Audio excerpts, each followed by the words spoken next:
Yeah, I think first off, like I said there, it's a really prestigious, if not the most prestigious award for an assistant coach you can be mentioned for, or up for, let alone become a finalist for. But I think the only the only thing that is probably the most recognizable when you step back from that is understanding that it's not an individual award because of yourself.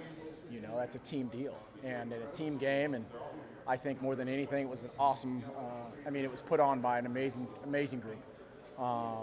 Huge opportunity, and more than anything, an opportunity to get our fork out there and spread the Sun Devil love and hear the appreciation and I think respect that was earned by this team, by Coach Dillingham, by this community, by everyone who's taken a really big, giant step forward in leaning into to a commitment here to be a real team, a real program, and it was unbelievable. That was a follow-up. What was it like, the interaction? One more time. What were the interactions like with people? Like, what did they say to you about the season and about kind of what you guys accomplished? Yeah, it was. I think I started that whole thing laughing about the fact I was the only offensive guy there, and everyone would say it's an offensive game, you know. And I'm staring at four other defensive coordinators, many of which I already knew, and everyone there was, so excited about Sun Devil football, about having watched us all season, about how to root for us, how we treated our guys, how our guys treated each other, was very recognizable to those folks. There's a high IQ in that group, in that room, about football. They're FBI, and in regards to college football is really high, as we all could imagine, with the Broyles family. And there was no shortage of excitement for ASU football all the way out there in Arkansas and Oklahoma. Do you sense the momentum kind of steamrolling into spring now, the momentum that you had from the end of the season? Yeah, I think it's an obvious one in that regard. You know, there's a lot of things that I think guys are really excited about, having looked at it in hindsight. You know, and I think they're due that respect. They're due that. We're due that. Everyone who put the inconvenient commitment to make this thing push, starting with Kenny and Graham and our president. I think it all goes to those people, and we do have the right to be excited about it, and we should, because guys did a hell of a job. And like I told the offense the other day in our first kind of meeting here, as we got into kind of an OTA tile style deal, the first thing I mentioned to them was, you know, that's great, but you got to press reset, and the targets have changed. The membership and the ante to be in this program or to be on this offense, to what we're about to do, has gone up, and so we got to make sure we hold ourselves accountable to that. How meaningful is it to have another year with Sam Levitt and Jordan Tyson and have that connection back? You know, anytime you get a chance to have success with a young player and a young team, there's a lot that goes into that next season in regards to what you can continue to build on. That fires you up because you can get some continuity, and I think that's probably one of the most under-talked things in our sport. You know, because everything's so flash in the pan, everything's right now, when in fact it's more about when it goes good, how do you keep it together? And I think, you know, my hat's off, and again, I continue to give Kenny so many kudos and Graham so many kudos for their forward thinking early on in the middle of the season to do some of the things they did to keep some continuity. And Kenny continues to be forward thinking in that regard. I recognize that when we first started talking about what he saw about this program, because it's hard to do, and it's a learned trait to think forward when things are so bright and things are so fast in this world. And so to have guys returning, to get the respect they've earned, to take care of them, to take care of the staff, to keep that continuity in the gel. I mean, I heard Sean Aguana the other day said this is the first time he's had a coordinator here for the second year, and like, I don't know, Sean's been here, 100 years? You know? Which is cool. I know, having been around, the value of having that continuity, including from coaches to players, and having especially your quarterback and your lead receiver.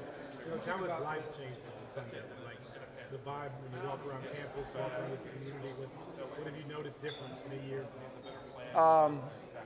I mean, candidly, I'm probably the wrong person to ask. You know, I've only been here a year. I mean, when I got here, I recognized we had a lot of work to do. I probably closed my eyes and shut my ears and just went to work. And now, as we've poured into it, it's been what we've made it. You know, and that's from the ground up in an organic way. What I can tell you from the people who've been here that I've met and understand it, their excitement's been through the roof. I mean, there's a new pride in the way that you see people walking around or flying that flag. Or I moved into a new house in Arcadia, and my neighbors are honking the horn and yelling out the windows and coming across the street, and everyone's fired up, and that's the way it should be. That's the beauty of being in a community that you'd hope, number one, your players and your staff and school can be part of, and number two, personally and privately, your family can be part of it, because that means you chose the right place for your kids and your family and to be around and be part of it. What's it like to have Trenton Bourget on your offensive staff now as a coach? It's awesome. Trent's got a ton of experience, as we all know. He's had a bunch of coordinators since he's been around. A real value to the room, not only as a quarterback room, not only to just ours privately, but I mean the whole offense and the whole program. He's been in a lot of locker rooms with a lot of guys, and I think he's got a great career as he steps into this, and I know he's got a lot of respect. What do you think about the transfer portal guys that you added? Jalen Moss, other receivers, Kamari Anderson? Yeah, in the short time we've had a chance to see him, I think the biggest thing that sets out is the people, because we're not in football truly yet. We're not on the field with gear on. We're not out there with a football yet. You're hoping you're recruiting talent, but you more than anything, the character is what sets the floor. And all these guys that we brought in on both sides of the ball, specifically in offense, just because I've been around those guys a little bit more, are high character guys. High character, low ego, high output. And you can't ask for anything better than that. They have come to work. They're in here all the time. They're already studying. They're in here early. They're out of here late. They're hanging out. They're doing walkthroughs with each other. Really diligent. And then as we start to see them in some movement skills with, in the weight room and start to get out there a little bit, you get excited because you're starting to see some traits and intangibles that you're like, this is going to be fun. How do you replace a guy like Cam with 2,700 yards of offense? How do you go about that looking ahead? Pray.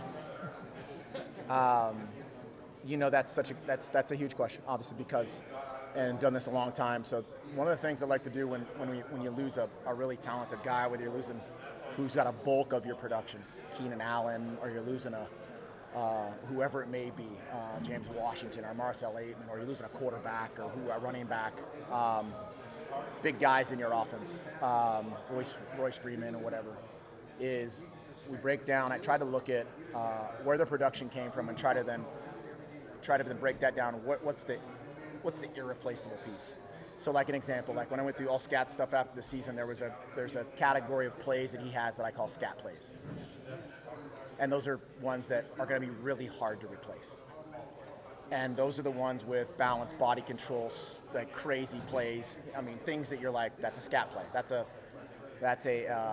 special play. Its own category. Its own category, because I think you got to do it that way, because then I got to go into, okay, what are the plays made by the running back at the running back position that we asked them to do that we're going to need to recruit to, that guys are going to be asked to do as a running back. And then you have that silo of plays. You're like, all right, we should be able to replace those plays because that's the offense and that's the ask of the position. You do that then in run and pass, because I think in the running back category in our offense, the guy's got to be an all-down back. He's got the thing about Scott, he's got many receiving yards in many regards that are potentially as important as his rushing yards in a lot of ways, because he can affect the field and the game in both phases. So then you go through the pass plays. Okay, where are there any scat plays in the pass plays? So you're like, all right, you got to have a guy who can catch the ball.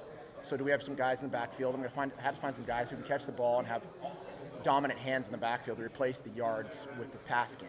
And so I say that because I've got to look at it that way. I can't just go, there's 2,700 yards out the window. We got to recruit and find guys like Kanye or find guys like Man. Sip's got to step up, and I got to figure out which piece of the puzzle I can take those category plays and plug those guys in. And of the scat plays, I mean, there's a healthy amount of scat plays. That leads to the next thing. That leads to where do I take the bulk of production in the scat plays and hand them maybe not just to the back. I got to find 500 yards of scat plays that I figure won't go to the backfield, that might have to go to Kamari or JT or Shimon or a different personnel group, or where can I find that and divvy it up, is the way I look at it, to be able to be productive. And that's how I look at it. Because I don't think it's fair to just go, there's 2,700 out, all right, throw out the baby with the bathwater. Let's revisit the whole thing, because I don't think that's the reality of it. But how much does year 2 of Sam also mitigate that challenge? And mitigate in regards to potentially help. Yeah, that's what Yeah, I mean. exactly right. And increase and have an advantage, and that's a huge piece of it. Like, you're going to have more quarterback maturity, which may make up for a little bit of some scat production. Okay, cool. That's going to go into there. JT for 2 more games, which he missed. Okay, great. Sam for 1 game, which he missed. Scat missed 1 game. It's like, there you can find these pieces, and it's my job and our job to kind of figure out how I can plug those things in. And that's the fun part, because that's where you get back in the kitchen and you don't get comfortable. And I think comfort's the drug we can all right now you want to take, and you get your butt kicked. And so you got to restart and chop it back up, get the sous chefs back in there and fix it up.